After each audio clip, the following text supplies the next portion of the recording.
गेल्या अनेक वर्ष ही स्थिती मराठी माणसावर या सत्ताधाऱ्या लोकांनी आणलेली आहे। मराठी माणसाने व्यवसाय क्षेत्रात उतरावं, रस्त्यावरती उतरून आपला उदरनिर्वाह करावा। हे राज्य आपलं, ही भूमी आपली आहे, हे मराठी राज्य म्हणून स्थापन होऊन आज जवळपास 65-66 वर्ष झाले आहेत आणि आजही आपण संघर्ष करतो आहे। माझ्या बाजूला भगिनी आहे, त्यांचा इथे आंटीज वडापाव म्हणून गेल्या 17 वर्षापासून इथे व्यवसाय आहे। इथे बाजूला साळवी म्हणून आहेत, त्यांचा इथे मोमोजचा आणि चायनीजचा अनेक वर्षापासून व्यवसाय आहे। मराठी माणसं रस्त्यावर उतरून धंदा करतायत, आपली भूमी आहे। आणि जर महानगरपालिकेच्या माध्यमातून जर महापौरांचं ऐकून मराठी माणसाला उद्ध्वस्त तुम्ही करू पाहत असाल तर हे आम्ही अजिबात सहन करणार नाही। मराठी माणसाला टार्गेट केलेलं आम्ही अजिबात सहन करणार नाही। यामुळेच आम्ही म्हणत होतो की मराठी महापौर द्या। हा जो मोर्चा होता ना, हे यासाठीच होता। आज माननीय मुख्यमंत्री महोदय, आम्ही जे मराठी महापौरांची मागणी केली होती यासाठीच केली होती की आम्हाला माहिती होतं जेव्हा महापौर डिंपल मेहता बसतील पहिला त्यांचा हातोडा मराठी माणसावर पडेल। आणि आज ही सुरुवात झालेली आहे। अनेक नगरसेवकांनी गल्लोगल्ली फिरून फेरीवाल्यांकडे वडापाव खाऊन, खाद्यपदार्थ खाऊन प्रचार केला, प्रसार केला, मतदान मागितलं आणि निवडणूक झाल्यानंतर महापौर पदग्रहण झाल्यानंतर पहिली कारवाई मराठी माणसाच्या गाड्यावरती केलेली आहे।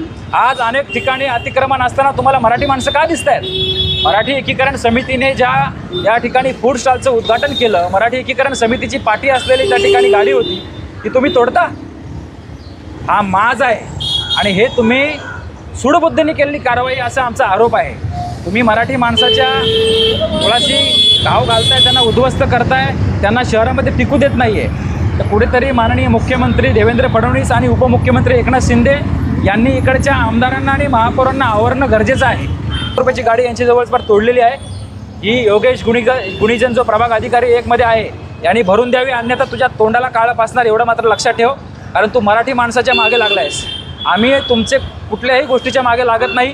तुम्ही काय धंदे करता आम्हाला सगळे माहिती असतात, परंतु तुम्ही जर मराठी माणसाला उद्ध्वस्त करायला असाल तर तुम्हाला इथे फिरू देणार नाही। योगेश गुणिजन, तुम्ही जे 1.5 लाखाची गाडी आहे येत्या 7 दिवसामध्ये ही भरून द्यायची आहे, हे लक्षात ठेवा। कुठे ते पेपर सगळे? आज तुम्ही त्याला अनधिकृत म्हणता, हे सगळे त्यांच्याकडे परवाने कसले आहेत? हे त्यांच्याकडे पावत्या कसल्या घेताय तुम्ही?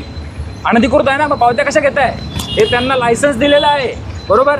दुकाने आस्थापनाचा लायसन्स आहे, या ठिकाणी सगळे टॅक्स भरलेले आहे, उद्यम लायसन्स आहे।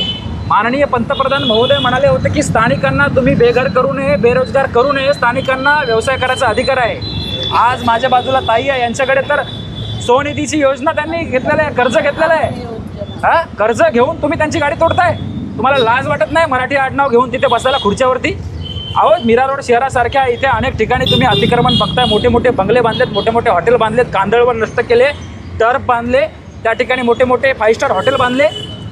किती गुलामी करणार? अहो, तुमच्यापेक्षा इंग्रज परवडले त्या